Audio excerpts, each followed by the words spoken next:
Tapke a fio to da ha mai da fogi ki a Highness Kalaniuvalu Fotofili e be ki a ki fahu tau ki polo kalama mo mea e pe ko e a ngaini fonuani na awale ko to Hawaii pe ke maute ile hala ko ke mau foki ai o e ko tau ki polo kalama ko ne hiri pe ni tau hiwa hei me ta iria te ukole ki tata ki whaifukau ure o tu mo lau Kene lawa le son. Ka hiri le son ko ia te u whai pe ai ki pou pou no no. Ka hiri ai ki pou pou ko ia te tau. To e hiwa i he himi. Pe au toki hiki ai olita. Faka'osi e. Tama pili nisi. Pea mo e pekia. Pea whae ai lot ko ia. Au whaose aki ai tau keresi. Tau ki proklama ia o ia honi. Tolungi au walunga furuma walu. Te talawa he whanua i he kauwai. Nofo anga he o tua mo i kau angelo tokola. I o te da ewa he potu maunu ia i he kauwai. I o te da inu he vaiola. Ta whi mei he taloni o Langi. Oh,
Hoku tauhi a Jehova, e ikai hamasiva e whai.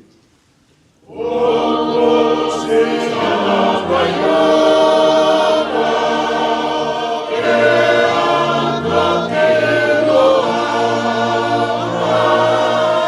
hoku tauhi a siva, o e kai hamasiva e whai. Koe mala kuongata. Tupu pe ai monu ia. Holo ai ai loi mata. Ngalo ai ai ongosia. Io te ta ewa he potu monu ia I he kawai. Io te ta inu he vaiola. Tā whē mei he taloni o Langi.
Leso ne lau maktatol I ngā ue anga aho koen. Whaia I he tohia Paula ki kakai Korinto, Rua Korinto, wahe taha nima, vesi hongo fulu mo tahataha. Rua Korinto, wahe taha nima, vesi hongo fulu mo tahataha. Ai au kupehe hono whakarea. Ka koe keresia o tua kou hoko ai ki he mea, kou hoko ki aini. Pea koe ne keresi ko ia nai ngā ue mai, nai kai tai ao ngaia. Kai kehe, nai hulu atu e ku whakawhite whita a ia te kinau tōluna kotoa, ka tala e hai ko au nai whai, ka koe keresia o tua aia nā makau. Pea au ku tatau ai pe ko au, pe ko ki mau tolu. Pe ko ki nau tolu, ka oku pehe ai anga e mau malanga, pe anai pehe ai anga ho moutui. Amen.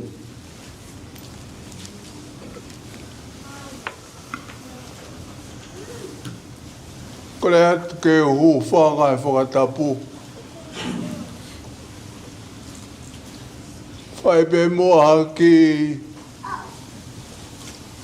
tara noa nou.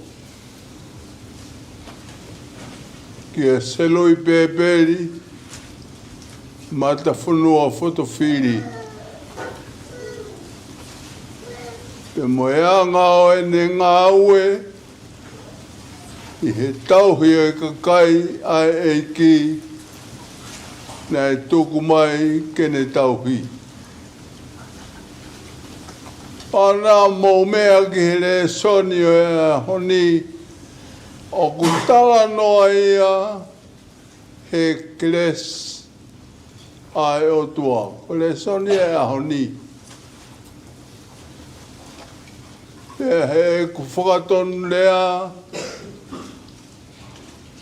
ko le soni ko ia ko e tatau ia a Matafonua. Ki tama pirinisi, Kalaniuvalu Fotofili, ta ene prinsesi, Ofeina, pea ki he family. Ko ene tatau, ko ene talamai, ki e te tau tolu. Ai mea nane mo ui aki. Pea no foi hono loto ta moia mo ene whakaukau. Ai fu koloa whakalangi koin. Koi kles. Aho tau e ki ko sisu krais. Pea koi kles koi a kaenga ko sisu klaisia. I he laua e toka terine ko e kres tō mua. Ko sisu klais. Na e whinangalo ai o tua ke ne pekia ko e hui ke huhui. Ai hia hono kakai. Pea ko e kres ko ana e ngau e akia e Seluipepeli Matafonua Fotofili ke ne tauhi aki ai kakai na e omi ke te ia ke ne tauhi. Ko e ahoni kua tatau maa Matafonua. Ko e kele sipe o tau me mo ai ko e mea he tau tui. Pea ko e koloa ko ia ko kolea tama pirinisi ta hene prinsesi pea kia pita mo e whanau mo tauhi koloa koni. E kutuku mai e Matafonua a e kres koini mo e koloa koini o kui kai koha ane koloa. Ka koe koloa kua omi e he o tua ke tauhi a ki hono kakai. O whalahe atu ki he tamai o eiki le lei mo loto tō koini. Koe leo na e ongo mai mei he langi, koe mea i o loto tō he mea si te ufotu koe. I ke pule e ngahi mea la. Koe e kou kole atu. Tau hiwa hiki he him koe ni. Hiri e te utok whai e lotu. Koe Faka'osi ngai. O e ngāwe a si Seluipepeli Matafonua Fotofili. Ono nge au whaanga fulu. Ono whanoa. O ia wai kres whatolonga. Tui moa manaki. Kai hulu atu pea ofa. E tolu ni fungani.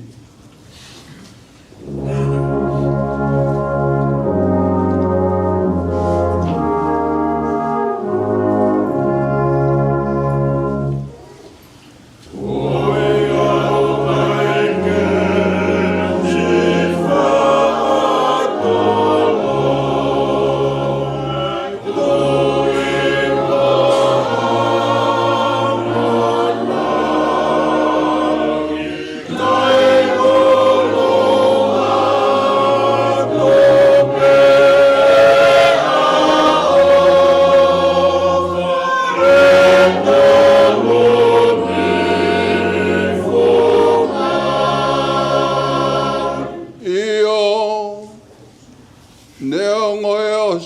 hiki, tuini hiki mounga.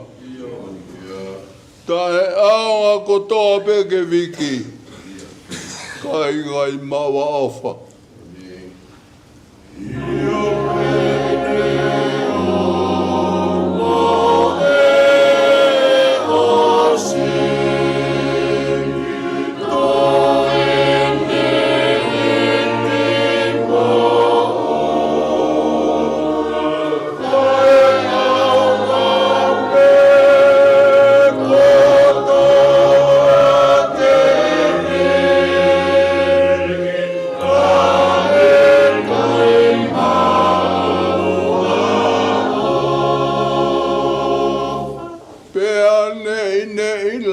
Langi ia a ofa tōki mua he koe o tua ko ofa ia talu mei mua i mua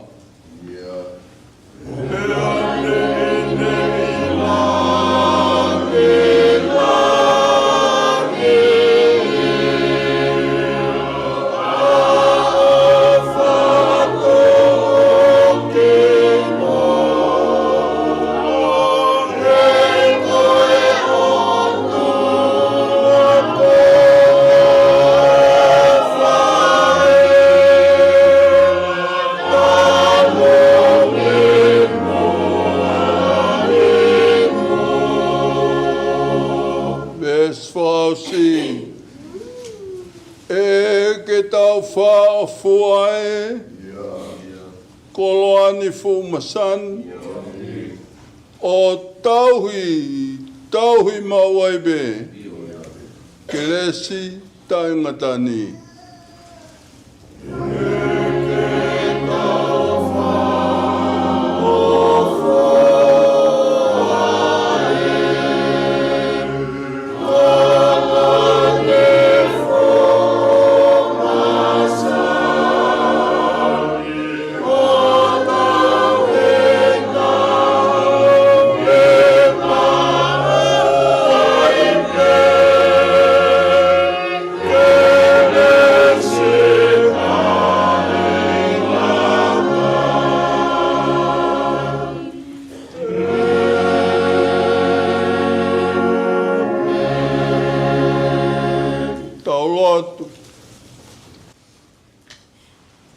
o toa mafi ko e mauta mai o kua whio i he wani ke tāpuha ho hua whā ke hoko mai ho pule hange koia i he langi ke pehe foki i mamani. Koe o toa e a whiona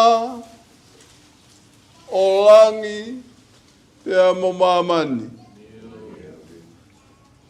Koe o toa mohu kresi. Nai kai tap moho a whio hao tupuanga e ko hao ngatanga. Ka koe o tua o e ofa, o tua o e kres, o tua o e whai mea lelei, te a māhono kakai. Mau hangat ki ho a whio, koe uhi koe, oli tau e whio whini. Koe tatau. Ai tama prinisi ka mātahine princesi. Kia Seluipepeli Matafonua Fotofili. Pea koe tatau. A Matafonua Fotofili. Ki he sias nane tauhi. Pea kukei o ngona. Ai tauhi moui lelei a ho afio. Na whai ai he mata he tamatamai o i kini. Ai ngā welelei i ho huafa. Ma roto at ki ho afio. O roto e tamani. Highness Kalaniuvalu Fotofili. E ki tahine princesi. Ke whai ai family koeni. Ke whai ai wheta tau aki. Ai family. E mo si mata pule. Whai whatongi a lelei. E koe o toa e a whiana. Nā ke whaki. O alogo sisu kalais. Kene hoko mai. O tōwha tā kawale i he kolosi. Kai lawai ho mauhui. Koe kresto mua.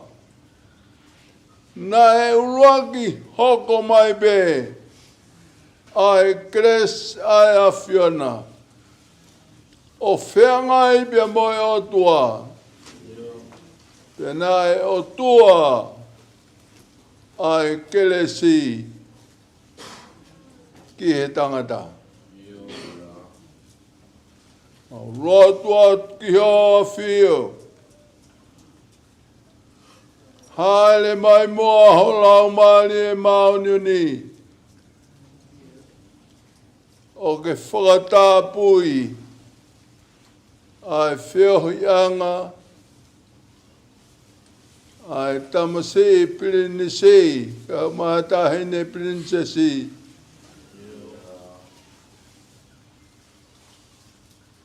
Pea moe tamai o eiki. Lelei molototo. Pea kia pita.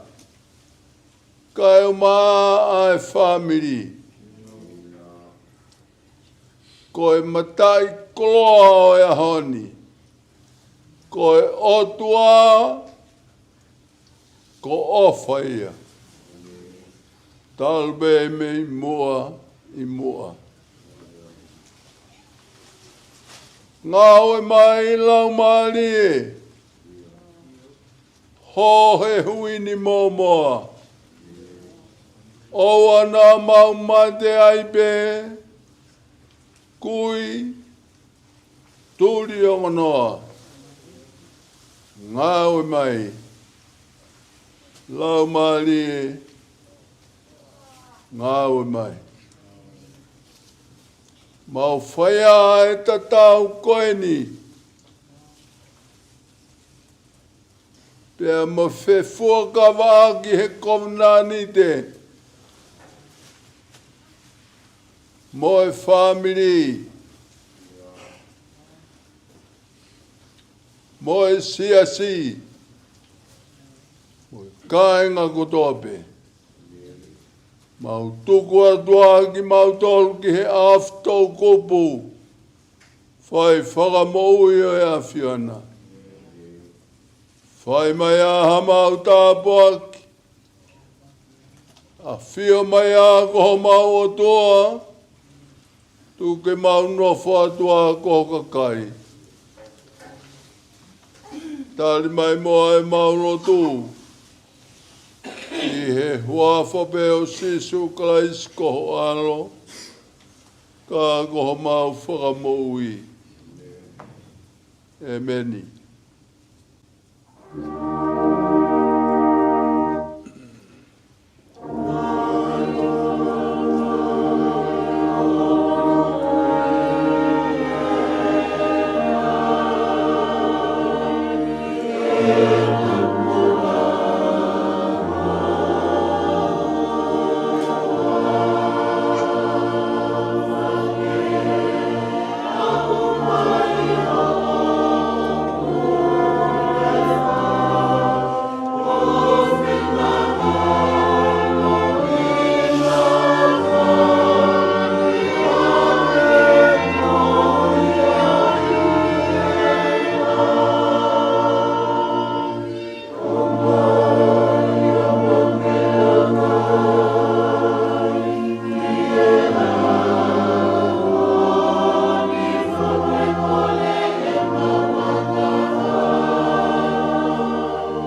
Faka'eiki ko Jesu Christ. Mo ofa ai o tua. Mo whiohi ai lau mali maunioni. Ke ia te tau tolu ko tōpe ia. O tai ngata. Emeni.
Kapu mo e Fakafanua, o e Langi tau kakapā. Pune a whio, i e tōpu tapu, o e alofi tupu a. Tapu pēr mo princesi Ofeina, Fakafanua. Tapu pēr mo kurinisi, Kalaniuvalu Fotofili. Whakatulou atu hei, ka moe e whai te kau pure, hawhakaolunga a Tonga, kai umai si. Tapuangi e mo whaaoa o Matafonua. He tuku te tō o e whainga maari e koe ni, te hata e toi hea e whakamaro. Whai kau sea, Malo, si tōpanga, mohono whakateo o taki tau tōru, ka mo e tūtū mō lang tau poto. Mā e si kau taula e ki, ka mā fuke si. Honga ia, si o mō whakaongosia. Kalu, ai tō tau e, Tamai o e koe ni, kia moho tau tu ua mai i hoku loto whare. Ke tuku tāpua, ke loto huwhi. Ke aku whamanatu te ke te au he whiawhi koe ni, he kōsperi, na e tohu he sione, wau pe koe hala,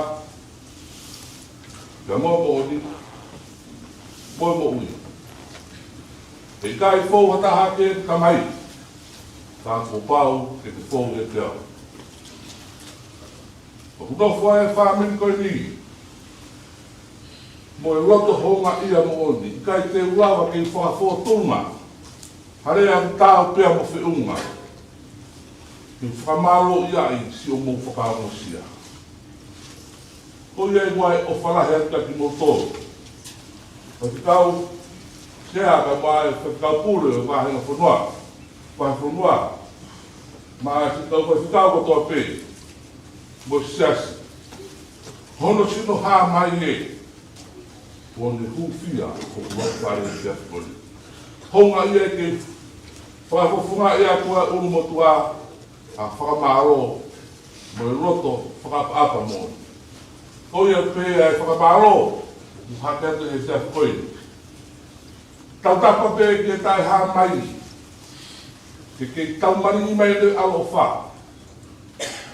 Whai aho mō whakainasi, o whakaini. Tuku tāpua ke ngai whāmini katoa pē, ko hui koe harafononga o taini.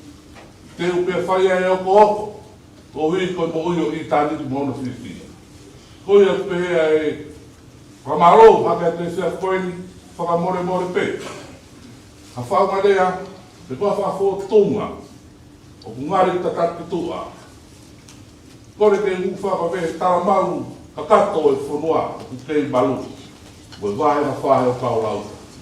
Leo leo hai malanga kau kataua.